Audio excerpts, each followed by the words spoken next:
Hello, dear children of class 6, and welcome to yet another online class of moral science. Dear children, chapter 1 we have already completed all the exercises, only question answers are left.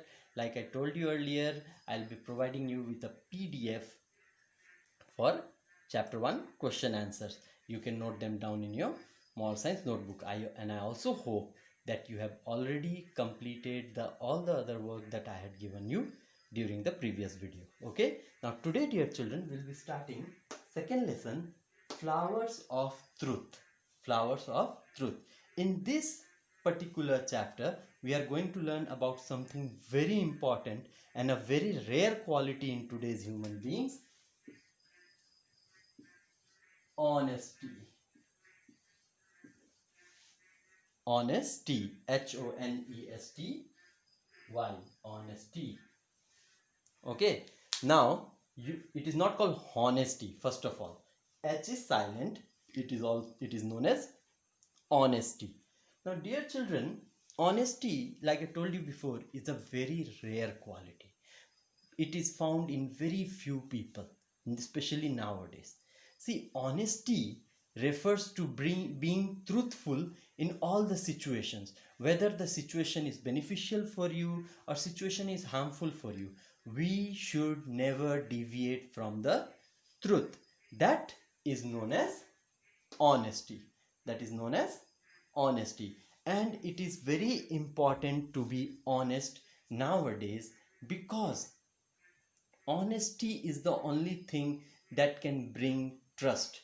If you are always honest, if you are always truthful, and everyone knows that you will never lie, you will never cheat, then everyone will love you, everyone will respect you for your quality of honesty. That's why, dear children, our elders, right, great elders have said, honesty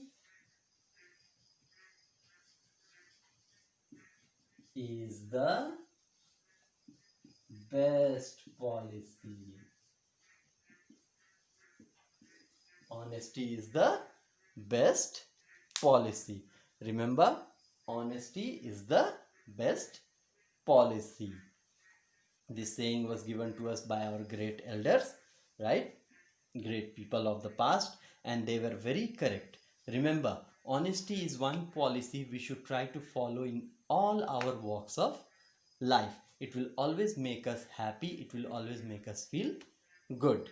All right, now there is a story here related to honesty, which I am going to read out to you. Okay, but before I read out the story, I'll give you a plot summary. Okay, plot summary. You see, dear children, once upon a time there was a king. He was a good king, he was a great king. He took care of his kingdom, his subjects very well. Okay, but as time passed and he grew older, a worry struck him. What was that worry? The worry was, who will be my successor? The king used to think, who will be my successor? Because he wanted somebody who is honest, who is truthful, right? Who will never lie or cheat with the people of the kingdom. So he thought and thought and thought and thought, and he was thinking how to find such a worthy successor. So what he did, one day he suddenly had a plan. He suddenly had a plan. So what he did, he called all the people of the kingdom. He made an announcement that whoever is willing to be the next king, come to the palace. Now people thronged, everybody from 8 years old to 80 years old, everybody, whoever thought that it's my chance, it's my great chance to become the king, they all thronged the palace. Okay, throng means gathered in large numbers. So once they were gathered, king gave everybody a seed. King gave everybody a seed and ordered them, take it home, take care of it.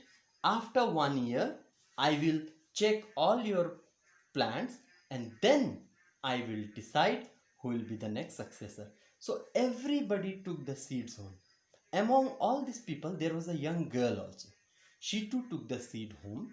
She put it in the pot. She gave it fertilizer, water, sunlight, anything and everything that was required for that plant to grow. But Funny part was, weeks passed, months passed, the plant wasn't growing. The plant wasn't growing. The seed wasn't germinating. Even a small sapling wasn't coming out from there. Okay. So she was worried sick. She was too much worried because she knew if the plant doesn't grow, maybe the king will not make me the next king or his successor.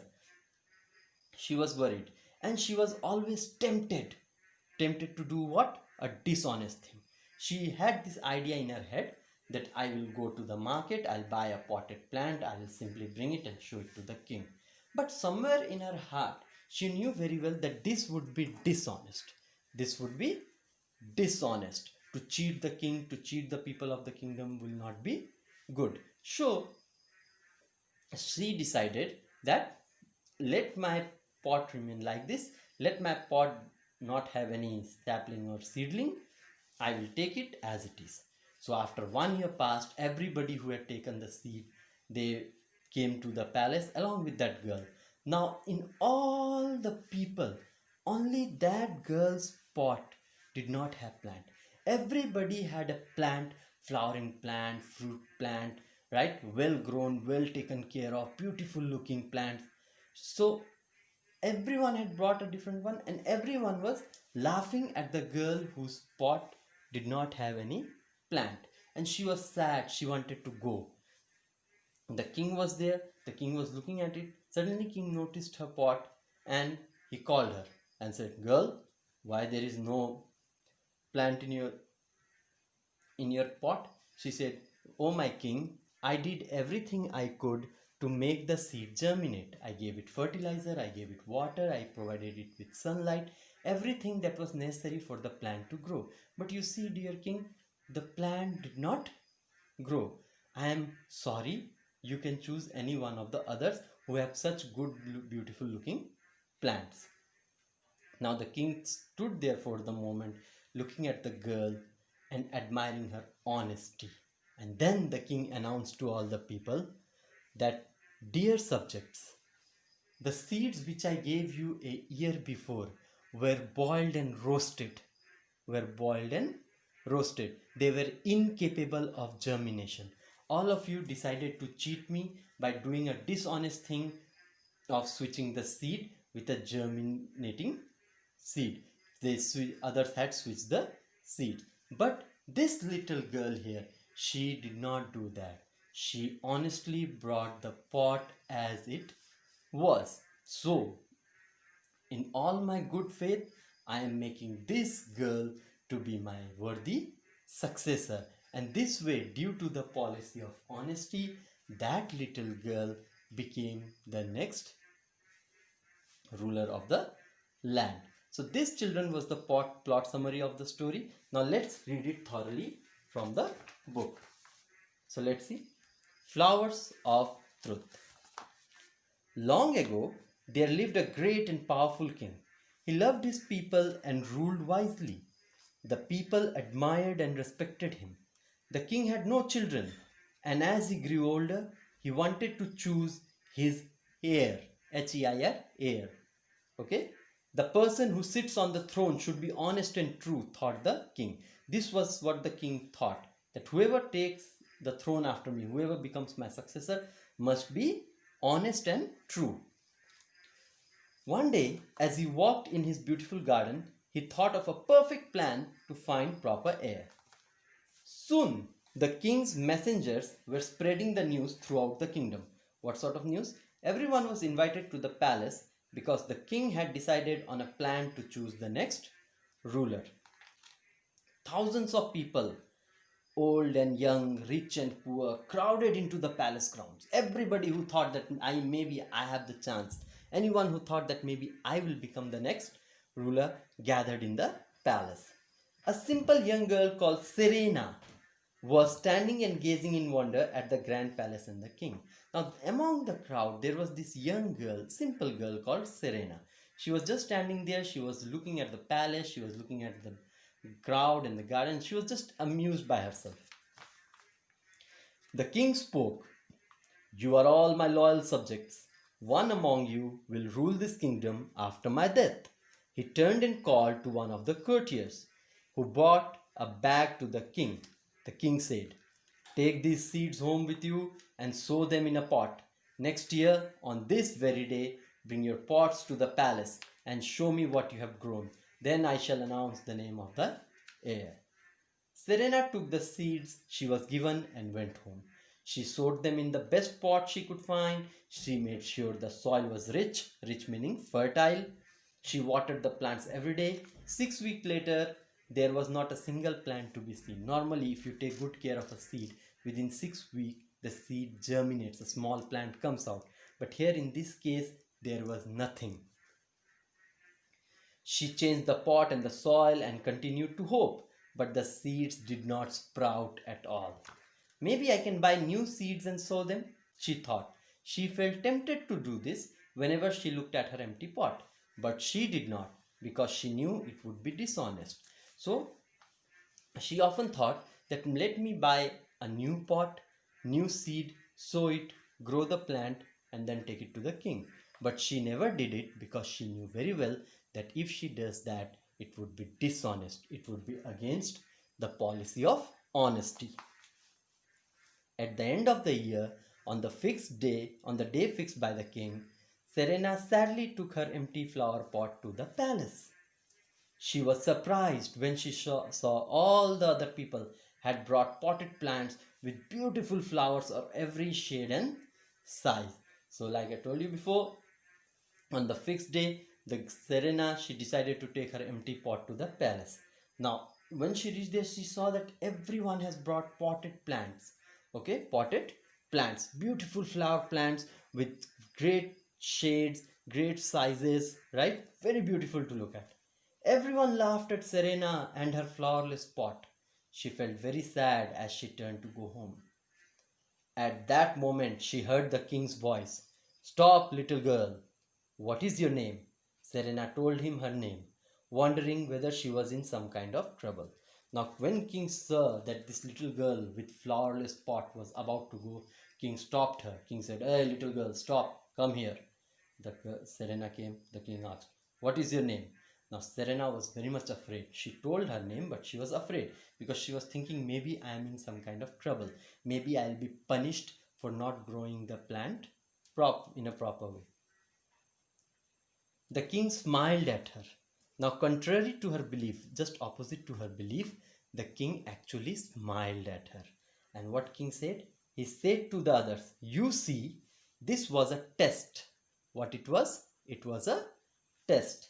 I gave roasted seed to everyone last year. Now, the seeds which I gave, they were roasted, they were dry fried in the fire. Those seeds could never have sprouted into plants. It means all the other people who brought potted plants had actually tried to cheat the king. But let's just say that king was doubly smart, because last year when he gave them the seeds were actually roasted. Roasted seeds can never bring out plant. So here we can see that this little Serena was actually benefited by her honesty. She decided to stick to honesty. She took everybody's laughter and teasing, and yet she was the one who was the only honest person there, and obviously she's going to get reward for this. So let's see what her reward is. He smiled at Serena and announced, "Serena shall be my successor. Now I know that she is the most honest person in the kingdom, so she is going to rule it." Now the king, in all his good sense and faith, he announced, "Today I am announcing that this little Serena shall be my successor." It means after I die, Serena will rule the kingdom as your ruler, because she is the only one who is honest. So it is obvious that she will take care of the people properly. She will never lie to people. She will never cheat the people of the kingdom. She will rule the kingdom wisely. This is the story of how Queen Serena came to rule the kingdom. Now, this is the way by which little Serena, a simple and honest girl, became queen of the land. So, you see, this story proves that honesty is the best policy. If you remain honest, you'll always be rewarded. It's a folk tale from Norway. It is a folk tale, a local story from Norway, and it has been retold. Okay, so today I end this chapter with this. What you'll do is, those who have your book, you will go through the lesson properly. In the next video, I'll be posting the exercises from this chapter. All right. Thank you, dear children. Stay safe.